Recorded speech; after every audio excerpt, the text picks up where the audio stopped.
I didn't plan to find out the truth that night. I just planned to go home.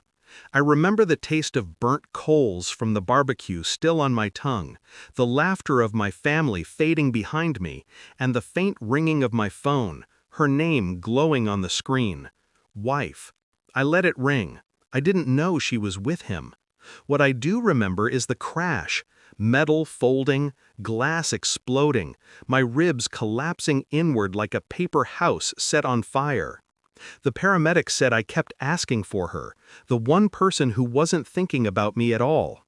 At the hospital, everything blurred. Faces, lights, the smell of antiseptic cutting the air.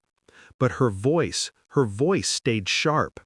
If he dies, let me know. I don't have time for paperwork. They told me I wasn't conscious when she said it. Funny how betrayal slices through anesthesia. When I woke up after surgery, the nurse handed me the clipboard. "Your new legal guardian signed the consent form," she said gently.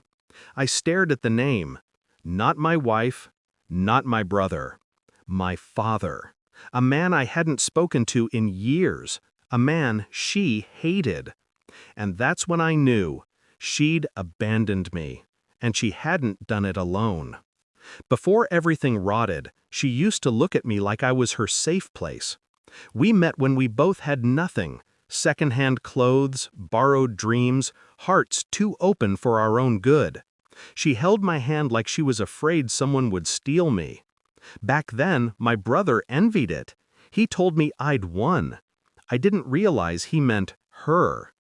The years softened her, or maybe they sharpened her. I still don't know.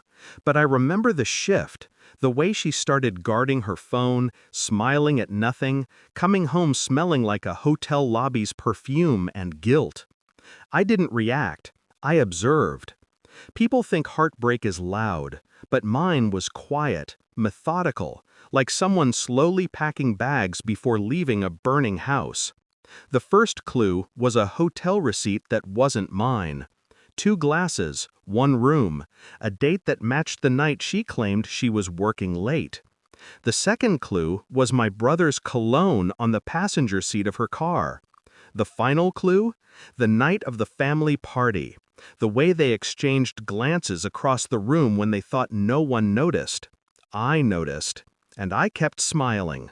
Not because I was okay, but because I had already begun planning. Revenge isn't rage, it's architecture. After the accident, lying broken in a hospital bed, listening to the echo of her words, "If he dies, let me know," I felt something colder than anger, a decision.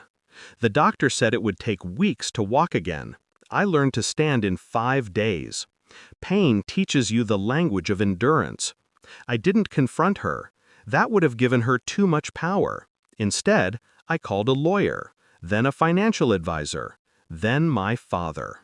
Piece by piece, I began dismantling the world she thought she controlled.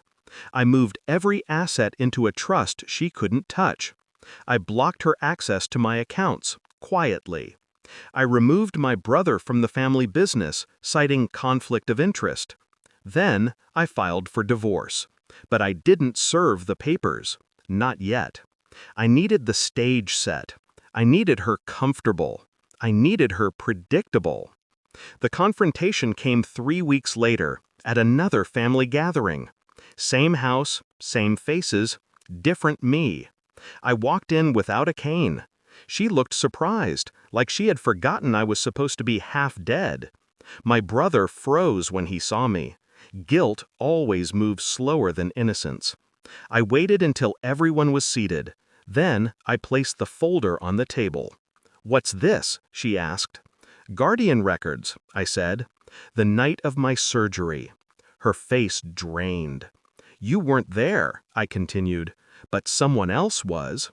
My father looked at her with a cold, satisfied calm. He already knew everything. My brother shifted, throat tight. I opened the next document. Photos, receipts, timestamps. Evidence arranged not angrily, but beautifully. A story. Their story. My wife's lips trembled. You're misunderstanding." No, I said quietly. I understood the moment I woke up and you weren't there. I slid the divorce papers toward her. Then another set toward my brother, his termination letter. You built a future without me, I said, so I made sure you can have it. Without my money. Without my name. Without my silence. My voice didn't rise. Vengeance doesn't need volume. She tried to reach for me, tears forming, not of regret, but of loss. Loss of comfort, loss of the life she had stolen piece by piece. My brother stood, furious at being exposed. But truth makes cowards loud. I turned around and walked away before either of them could speak again. I didn't need apologies. I didn't need explanations. I had closure. Now, when I think of the accident, I don't feel anger. I feel clarity. If I hadn't crashed that night, I might never have seen the truth. I might never have known the value of loyalty, my father's.